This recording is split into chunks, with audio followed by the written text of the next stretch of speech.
back on the Sleepless Pod. Yeah, here we are. And so Matt is with us, Matt Fasullo. Did I get that right, Matt? That's correct. Yeah, nice. And in typical Sleepless fashion, Matt is joining us all the way from the UK at 12 o'clock at night. So we tried to do this podcast sometime around 1 a.m. So I'm glad somebody's doing it. So I'm trying to. I also have to try to keep my voice relatively mid-toned and level because I have Airbnb neighbors. Oh, okay. So that's why I kind of have a hush voice. But so what brought you to the UK? Are you touring or are you just holidaying? I wish I was touring. No, it's not even really a holiday. It's interesting because I was feeling super depressed and anxious in Toronto. And I just thought that it would be a good idea for me to just kind of blow up my life and up and leave and just explore another part of the world. Nice. I have family here, so I have a little bit of comfort, but I wanted to kind of put myself completely out of my comfort zone and just be afraid, you know? Yeah. And yeah, so I left in the beginning of January. And yeah, that's why I left. Yeah. I quit my job and everything. Wow. Wow. Well, Yeah. so but you do, am I right in saying you do have a new single coming out in March, Name Caller? Is that correct? Yeah, Name Caller is coming out on the 22nd of March. Nice, that's exciting. So did you write that while you've been in the UK, or was that something that's been in the back burner for some time? It was sort of on the back burner. I've actually had this single done for the past 5 months, but I kept reiterating and making changes, and eventually I realized the song feels too short-lived. I'm going to add another minute to 2 minute long ending to the song. So I basically wrote a new part of the song while I was here. Wow. I have to say, when you reached out, we kind of linked up and read it, but I started listening to your music on Spotify, and I have to say it's really, you've really got this, good. I played it there for your wife, Tom, and straight away she was like, "Wow, this is actually very good." And I'm excited to see what comes out, but. What one of my favorites is straight off the bat was Surface Tension. I don't know. Thank you. Yeah, enjoyed that a lot. So yeah, being a musician in Toronto, tough, I would imagine then. Yeah. Yeah, it's quite a challenge. I mean, I can imagine it's probably challenging in every city, any big city with a music scene. And the kind of what's I'm looking for, the desired genres, the most popular genres are changing all the time, and because of that, it's you kind of have to be at the right place at the right time. The right people have to hear you. Right. So finding success in music is really, it's tough. It's you almost have to not be looking for success and just kind of be looking for contentment and happiness and in where you are and get enjoyment out of the process. And for me, it's really just about I just want to show people what I make because it's fun, Yeah, because nowadays it's super tough to be a full-time musician. Oh, nowadays it's almost impossible. What, Matt? You're saying, are you full-time musician, or this is just a sort of side hustle, or? I mean, I treat it like full-time, okay. But I was working full-time before I came to the UK. And yeah, I was working full time. I was working at a post-production sound house. Okay. And I just realized I wasn't happy. Nothing against them. They're all great people, but it's just not what I'm looking for, Right. But I am coming back, so I'm gonna have to find something. Yeah. And what did you find in terms of the music? Did you find big differences in the music scene in the UK versus Toronto or Canada? Well, the thing about trying to join a music scene in a place where you have no friends or anything is it's hard to kind of work your way in because the relationships I've developed in Toronto over the Yeah. last fucking 10 years, okay? It's like that those are friendships that have flourished over a long period of time, you know.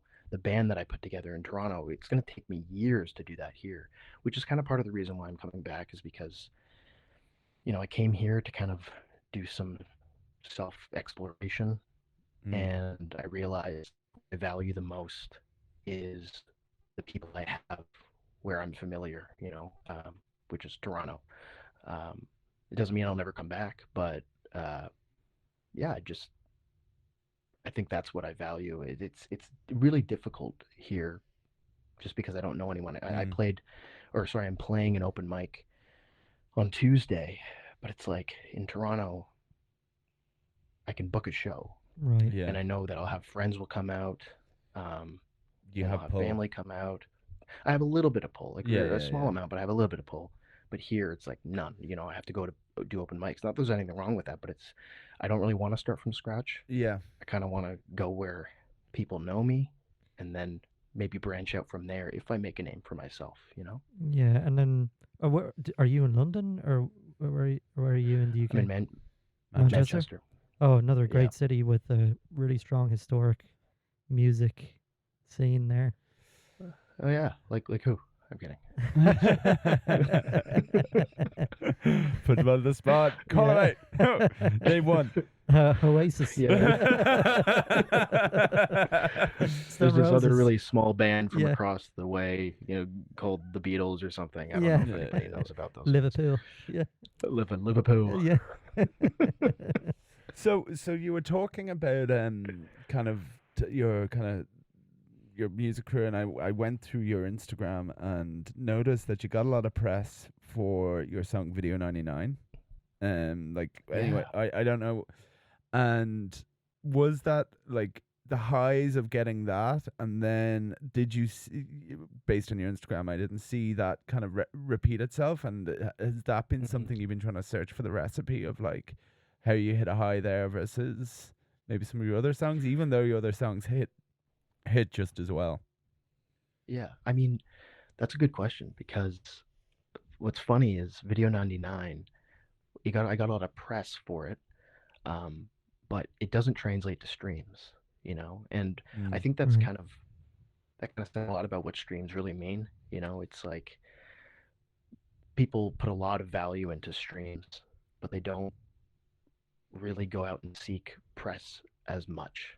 Mm. Um, and Video 99 is still under 1,000 streams. Um, but yeah, I'm not really sure.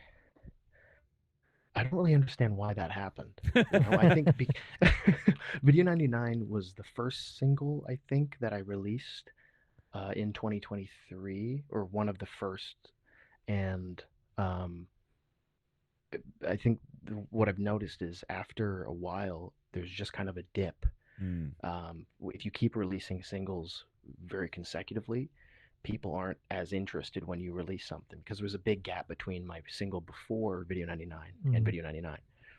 Um, I think that might have something to do with it. I'm not really sure. But I think Yegas is more popular Yeah. than. Oh, also, I think I Yeah, think the reason Yegas why is it probably had a lot of. Sorry? yeah, Yegas is that's the number one on your thing, but you've got some other. You're hitting like 5,000 streams in some of your songs as well, which is pretty impressive. Do you think it's like an Yeah, but algorithm thing as those are well? old. Or It definitely, yeah, Yeah. it's yeah, definitely like Spotify really wants you to release songs all the as time. often as possible. Yeah. Interesting. It's like Uh, it's that's quantity over quality. yeah. I like you're. Would I be right in saying you're an indie singer, an indie kind of thing? So Yeah. I feel like there was a period of time where indie was huge, and now I feel like soft rock is nearly like a thing. Maybe there's like a timing thing to it. I don't know. I'm talking here. And that no, that's true though. That's what I was saying earlier was that the popular genres kind of just shuffle in and out, you know, Right. and you have to be at the right place at the right time. It's really tough to be at the right place at the right time, which is why they say, go play shows, just find your audience, Yeah. because relying solely on the internet, it's insane. Yeah, we had a photographer here, Jack, last a couple of episodes ago, and he was talking about how, as a photographer, you could do so many things. Like you could end up like doing shots of somebody's bar mitzvah, or you could be doing shots of an 18th birthday. But he's like, is that what I want to do? No, it's what I want to do is like what I like to do, and it's what I'm passionate about, and I'm going to stick to it, and I'm going to build my career off that. Exactly. Yeah. You just like if you try to cater to what's kind of popular, you lose yourself. You lose a lot of yourself in that. I do think there's strategy in implementing elements of what's popular, and at the end of the day, that just makes you more creative. I think, which is what I try to do. I try to incorporate elements of like R&B in music, or like rock, um, or just like something that would be vaguely recognized as like, oh, that kind of sounds like it might be a hip hop beat if it Yeah. was a hip hop song. Um, but I only tread very lightly in those Mm. categories, and I try to stay true to what makes my music my music. Yeah. Yeah. Yeah. So I was also reading in some of your press that Bon Iver was a big influence in your kind of musical career. Don't know if that's still the case anymore. Oh yeah. Yeah, Yeah. yeah. Huge, So, huge influence. so outside of that genre, what other types of like music has really kind of captured you and kind of driven you towards your creative journey? Well, I grew up listening to a lot of like punk, like a lot of like No Effects and Thrice, Nice. and I still do listen to all that. That's kind of like my main spin. And then I do actually incorporate a lot of that kind of influence, like a lot of like post-hardcore, but you don't hear it in the music. It's just a lot of I think my melodies and stuff like that, and certain production styles, how I like my mixes to sound in terms Mhm. of like the space. I think I take a lot of inspiration from some of my favorite bands from you know when I was younger. But then I started to listen to stuff like Phoebe Bridgers and Bob Dylan and The Mm. National, and that stuff has, I think, just in terms of my vocal capability, that's kind of where I lean to, more indie folk, indie pop, folktronica, stuff like that. Cool. And when you sit down to write a song, like Yeah. what's your process? Where would you start? Melody, vocal? What's your typical Oh man. I starting mean, point? I guess a lot of the time, Mm. it depends where I am in my life, to be honest. But a lot Right. of the time, I'll actually sit down and I'll start to produce the song before I have any ideas. Um, And on your computer if or guitar or piano or all of the on above? my like actually like produce it, like put it together. I don't usually do demos. Okay. I'll record like voice notes, just for like melody ideas. But my main process is I usually start within a DAW, and I record something. I just improvise something, Yeah. and then I'll put something, a layer on top of that, and a layer on top of that, and then I'll be like, okay, what kind of vocals does this need? And I'll do like 3, 4, 5 different vocal just attempts. I just I just make up lyrics, and then when I have that kind of first intro slash first verse lyric or something, I'll Mm. then open up my notepad and write lyrics, Okay. and then just kind of build the track from there. I don't yeah, it's weird, and I think it's actually not conducive of making things efficient. It's actually a really slow process. Well, each to their own. This is your Yeah, creative journey. Whatever strikes it's true. You know. you at the time. Yeah, That's how there's it no. should I be. don't think there's any. Well, I There's no mean, right way. I'm sure there are cookie cutter ways to do Oh this, yeah, but it'll come off cookie cutter. yeah. That's right. So I feel like you were when you were saying earlier that you found it quite like hard in Toronto because you're trying to make it, and you probably have like this whole thing of like trying to hustle and trying to like you put so much value and you're putting it out there, and is it getting picked up like early, and you realize that you got to do it for you more than anyone else. Yeah. It kind of reminded me like when I was in university, I really wanted to like be an entrepreneur. That's what I wanted to do, and I had this thing and this idea, and I was chasing it, and I do all these like incubators upon incubators, just looking for recognition and for people to say, yeah, you're gonna make it. And like that's just a hollow thing, and because you're looking for outside validation for something that fundamentally should be for service, like for others in terms of the service you're providing and for yourself. Yeah. So yeah, I think going in, and I think that's for me anyway, and probably for don't want to speak for Tom, but doing Sleepless Studios is something like that because it's a thing that we DJ. Um I like being, around the creative process, and, being able to provide an affordable service for people like this is something that, is really great. But that came from doing it for kind of me as well, and not for the external validation. So Yeah, yeah, just For sure. I I think agree with that's, that. yeah, I mean, yeah, like you're saying, you have to do it for yourself. And I mean, yeah, there is value in the external validation, but I feel like it's very fleeting, yeah, because you're constantly seeking it, like that dopamine. yeah, Um, and like there's nothing better than sitting down and doing it the way that you want to do it. Um, although I do think there is value in, kind of branching out and experimenting with new ways of figuring out your process. Because, Right. for example, if my goal is to be a recording artist who can tour, and if I eventually, get the attention of somebody who wants to, you know, be like, hey, do you have an album that I can take a listen to, an album of demos. And if I say no, that kind of diminishes my chances of, Right. branching out. So I think there is value in it, but time will tell. We'll see if yeah, I can yeah, do yeah, Time will that. tell. yeah, yeah.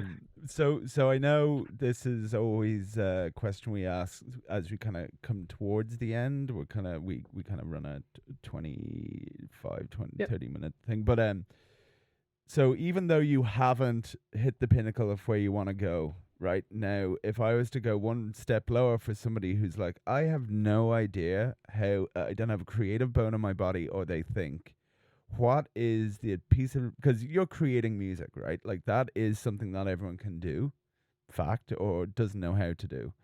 So Right. what is some of the piece of information you could give to somebody who's just starting out? Just starting.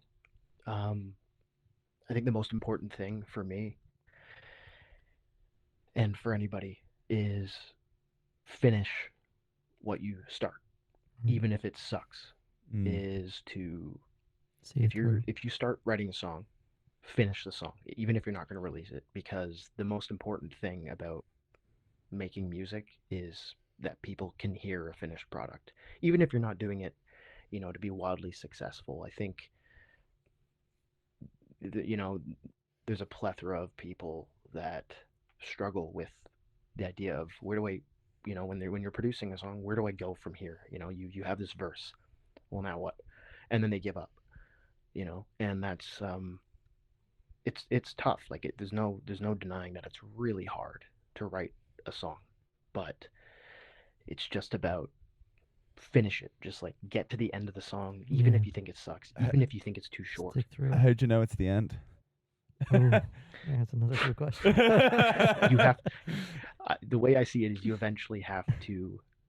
have to give up in a sense. That's You, another. you have to It's just a bit say of an like, oxymoron there. so finish and then give up. No, I think I think you have to. I don't think, because nobody's ever fully satisfied and Mm. goes like, I'm done. This is perfect. At a certain point, you have to just let go Maybe Yep. that's a better word. Let go. Okay, nice. You have to let go. There's no real, I don't really think there's any knowing it's done. I think that's when the external validation becomes useful. Is Right. you send it to some friends, you say, what do you think of this? And they say, like, oh, dude, it's fucking amazing. Or, or they give you feedback, and you can either, you take it with a grain of salt. You can either apply that feedback, or you can just go, no, it's good the way it is. It took me a really long time to just accept that the most important thing is to just let go Of that. of what you're holding so dear and just say the song is done. Yeah. Right. It's tough. Yeah. Nice. Well, what is it? So we have two other kind of sections. One Sure. last section here is we got a new gimmick on the podcast, and it's called the hot take wheel. So I'll just show Matt there. Yeah. So yeah, we've got a. Just hold it out there. Hold it up. We've We got a got hot take wheel here, and they Oh, have shit. things on them. I'm gonna spin it for you, and wherever it lands, I'll ask you your opinion on it. Okay? Okay, that's great. Yeah. Oh, country music slaps. You said country music slaps? Yeah. Question mark. Does it slap? I think country music does slap. Okay. I love country music. I'm not a huge fan of country pop, but I think that's a popular opinion. I don't think it's a hot take. Okay. Is that a hot take for me to say I think No. country music Like, is... I mean, some people would disagree. I mean, Yeah. there was a long time. There actually may be there a lot was of people. Yeah, a lot of people. I mean, there was a long time where I didn't like country music, and I'm starting to get into it. I suppose, like, we grew up in Ireland. You don't hear country music. So all I ever hear in my head is, I'm going to take my girl, drink a bottle of Jack, go down to the river, and... Yeah, but so, that's the thing about, like, you can find music like that in every genre. yeah, Right. it's true. Like I get, but our version of country though would be trad, like It would be Irish trad, yeah. music, but, like, The, like... Yeah. But river dance. there was a big country scene though in Ireland. Like my dad growing up, he got into country somehow. Oh, no way. Yeah. Well, yeah, never... Yeah. No. For some reason there was a big country following in like the 80s or 70s Ireland? or yeah. That's crazy. Well, you I learn didn't know something that. new every day. There was, yeah. And what's the name of that guy? Country singer? Oh, what's his name? Garrett Brooks? No. Irish guy. Irish guy. Um, Michael Oh, I can't remember. It Anyway. escapes me. Anyway. But I okay. unfortunately don't know any Irish Yeah. country singers. Yeah. but- Well, there was very few of them, Yeah, it and is they're very very few. niche. So No, you know what? I've been listening to, like, my main spin this week, the past like 2 weeks, has been like some new country that has come out.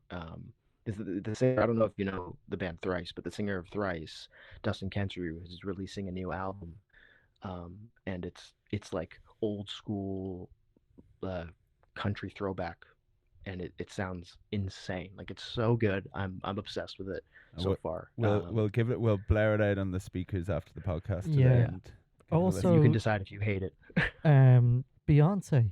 I was she going to just did say that a she did country just do record, this, but didn't then she? I was like, am I going to muddy the water here with Beyonce doing a country? Okay, I think we got to the bottom of what is kind of making the waves now. So Yeah. I'm gonna, when this call's done, I'm gonna go and make a fucking country song. Post Malone is also going to do a country. Oh yeah, he did a is. country song there. He as well. is. He's doing a Yeah. country album. Oh, maybe country does slap. Maybe it does slap. I think it does, guys. I think it does. Well, Matt, listen, we're coming to the end. Is there anything out there you want to tell the folks out there who are our listeners, albeit the few of them? Is there anything I want to tell them? Yeah. Any? Yeah. I just released a single less than a month ago called Yegus. It's on Spotify. It's on all streaming services. And on the 22nd of March, I'm releasing Name Caller, which is kind of an homage to the National / Phoebe Bridgers kind of style music with my own twist on it. Nice. Yeah, it's kind of, I'm excited for people to hear that one. Well, And by the I'm time going to be this... playing a lot of shows in Toronto, Oh, nice. Oh, great. Any dates? hopefully soon. Oh, no dates? Nothing locked in, but I'm Okay. going to. Okay. lock them in. Well, let us know, Yeah, make sure to let us know. and make we'll sure to put it share out I there. will. By Yeah, the yeah. time this podcast Absolutely comes out, maybe your song will be released, and we'll also share it there as well. Yeah, definitely. And what are Thank your you very much. socials? What are your socials? What are your Just- socials just for there. people to look you up? My Instagram is at Matt Fasullo. My TikTok is at Matt Fasullo Music. And I guess those are really the only two social networks that matter. Well, it seems to be banned in the US, actually. Yeah, yeah. Yeah, soon only Instagram. Yeah. Yeah, Well, there we we'll go. see. Well, there we go. Matt, it's been an absolute pleasure talking. And, we wish you all the very best. And hopefully see you in the studios when you're here. There's a recording studio with your name on it. And, yeah, really great. Thank you so much.